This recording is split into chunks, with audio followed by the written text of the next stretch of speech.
asalaamaaleykum man la monsieur Faye censeur LEP soo ko déggee nag mooy le lycée d'excellence Cheikh Hamidou Kane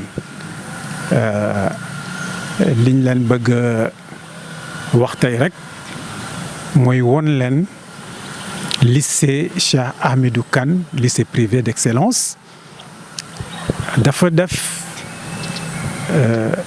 lu ñu neex communauté bi maanaam neex ñu ñuy suivre ñëpp te suñ ko waxee dañ ciy boolewaale suñuy parents d'élèves ak administration bi lépp liñ bëgg a gën a souligner mooy suñu résultat ren lu neex a présenté mooy ñun ren dañoo am 100% bi mooy dañu am juróom-ñett fukki élèves ak juróom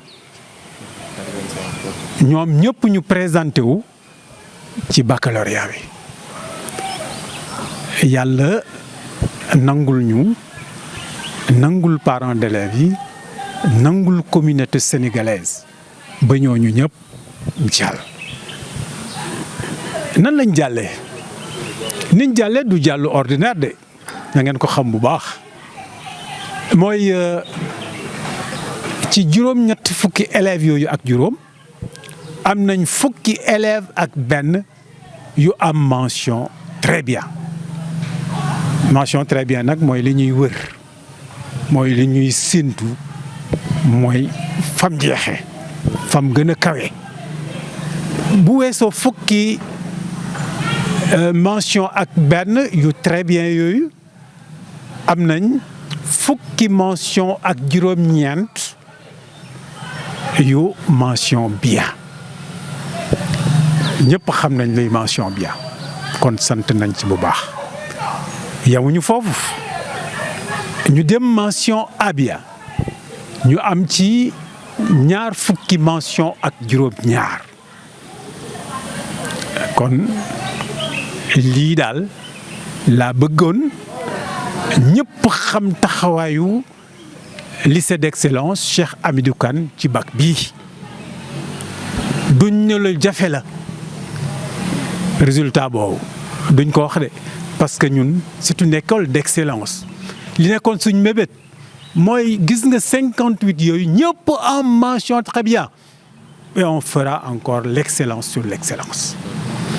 Voilà donc mbokk yi lii laa bëggoon daal ngeen jàpp ko ci lycée d'excellence Cheikh Hamidou Kane nga xam ne doomu Sénégal doomu bitim réew ñëpp ci àddina si moom ñoo dañ leen di xaar ci loolu parce que dama bëgg nag ngeen jël ci seen wàll lii laa bëggoon a présenter merci. maa ngi tudd Dieynaba Ba di jàngee ISM Thiès. nekkoon candidate pour baccalauréat 2026 vraiment S2 am naa mention très bien waaw.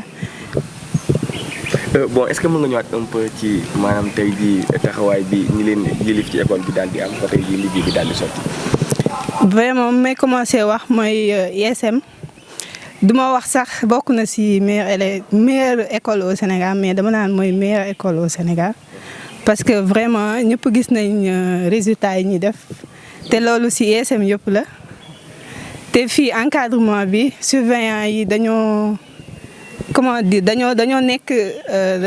nekk xarit ak élèves yi déjà te suñuy wax dañuy déglu et tout et dañoo investir aussi pour ñu am de bons résultats et c'est ça te en plus ils choisissent les meilleurs profs du Sénégal donc les résultats sont tout à fait normaux je pense te ISM Thiès moom vraiment soo fi indee sa doom après di nga gis résultats yi parce que booy dugg at boo fi génn doo am même niveau bi sa niveau dina élevé wu te résultats yi rek moo koy wane.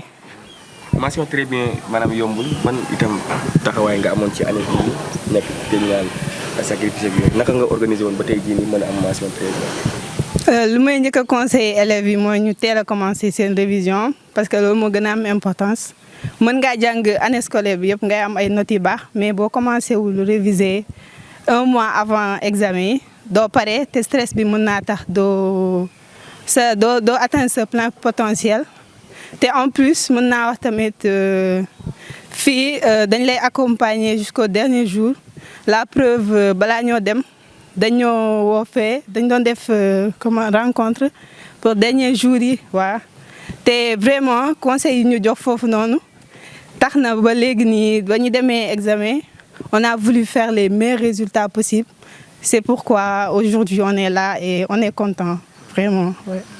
Après lan mooy say mébét pour continuer sa jàng. lan mooy sa mébét sa étude supérieure lan nga bëgg a suivre après maanaam lan mooy sa. Ah, je pense que informatique laa bëggoon def parce que vraiment avec développement monde actuel bi je pense que c'est un métier d'avenir te vraiment loolu laa bëgg a def ak télécommunication ouais. maa ngi tudd Baye Ari Dione nekk élève fii ci ISM Thiès en classe de terminale S2 nekkoon candidat ci baccalauréat 2026 bi série S2. am aussi mention. mention très bien. Très bien. Oui. liggéey bi métti woon na c'était un peu compliqué. oui c'était. itam def ba tey jii yàlla booyal ak ci ñu ko am. Bon, c'était compliqué, c'était très compliqué parce que c'est pas évident. Il y a une leçon yu bari yo wara jang surtout programme c'est très vaste et du coup dina metti torop pour nga mëna même si c'est pas une obligation de tout assimiler mais il faut au moins retenir l'essentiel pour xamni so démé bac bi inchallah ni fa mëna performer. Bon, ISM bokk na ci école yi gën a itam maanaam am taxawaay ci Sénégal seen maanaam ñi leen di jàngale maanaam seen diggante ban relation la woon ak itam nag ñoom nan la ñu leen encadré ba tey jii ngeen mën a génn parmi ñoom. Bon, remarque bi ma def si école bi surtout c'est que amul benn certain mur wala benn certaine distance entre prof yi ak élèves yi comme dañoo jàppee ay mag ak rakk quoi nekkul comme ay il ne joue pas aux gendarmes su ma mënee wax noonu voilà am nañ benn complicité ak prof yi mu def day gën a yombalal enseignement bi xam ni au final résultat yi dina baax. bac bi jàll na am nga ko. études supérieures. Bon pour continuer ou bien. non je pense pas parce que man depuis may nekk xale kii la chirurgien la yàgg bëgg nekk du coup voilà. Je vais suivre médecine. Et bonne chance. Allez, merci beaucoup. Bonjour, je m'appelle Omar Gueye, élève en classe de terminale S2 au lycée d'excellence privé Cheikh Hamidou Tagan de Thiès. J'ai obtenu la mention très bien au baccalauréat 2026. Est-ce que vous pouvez un peu revenir sur votre parcours de cette année? Bon, ça n'a pas été facile parce que le programme il est vaste, il y a beaucoup de leçons. Il y a aussi beaucoup de concepts à assimiler, donc je crois que c'est surtout un travail qui s'étale sur 9 mois au lieu de rester jusqu'à la fin de l'année. Il faut déjà commencer le travail depuis le début. Et quel a été votre secret entre élèves et professeurs? C'est surtout, oui, c'est surtout s'entraider parce que bon, on peut pas tout savoir, donc on essaie de faire le maximum de soi-même. Après, quand on bloque quelque part, on peut s'approcher des élèves de la classe ou bien des professeurs pour chercher des réponses ou bien mieux comprendre les concepts clés. C'est surtout ça. Et beaucoup d'élèves veulent venir ici dans cette école pour travailler ou bien augmenter leur niveau. Quel message l'on doit essayer de faire? Bon, je crois que c'est le bon choix à faire parce que c'est vraiment une école d'excellence. Les professeurs sont au niveau. L'encadrement et l'enseignement aussi sont excellents et je crois que c'est vraiment un choix de référence ici à Thiès. Vous avez déjà votre bac? Oui. Vous continuerez avec ISM ou bien vous avez d'autres projets? Bon, moi j'ambitionne de travailler dans l'aviation, donc je m'oriente là vers l'ingénierie aéronautique. J'espère continuer dans ce domaine, peut-être pour pouvoir développer l'industrie aéronautique au Sénégal qui est pas trop encore élevée. Merci beaucoup. Monsieur Faye, le censeur du lycée d'excellence Cheikh Hamidou Kane de ISM Thiès vient tout juste vous présenter les résultats du baccalauréat de 2026.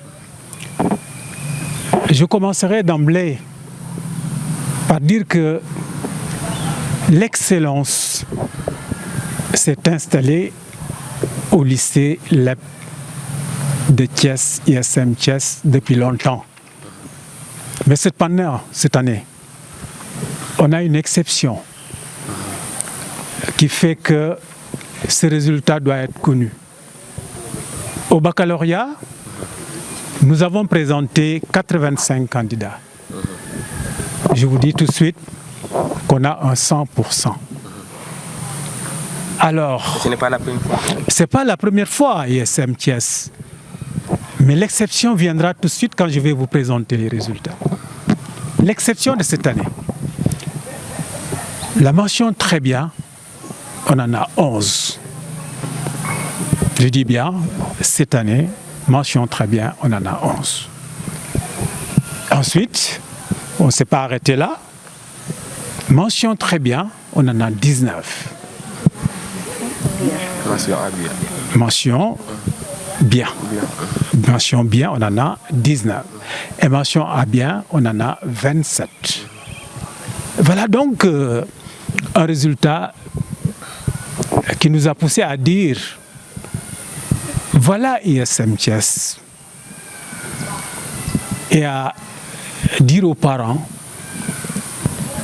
en tout cas à la communauté éducative, que voilà une école qui est prête à aider ses enfants, les enfants du Sénégal. Et voilà donc la raison pour laquelle on vous dit, voilà ISM Thiès avec son Et excellence. quel est le secret qui cache? Oui, le secret. Vous savez, l'éducation, on en a une. Et c'est défini par le gouvernement, je dirais, dirigé par l'éducation nationale.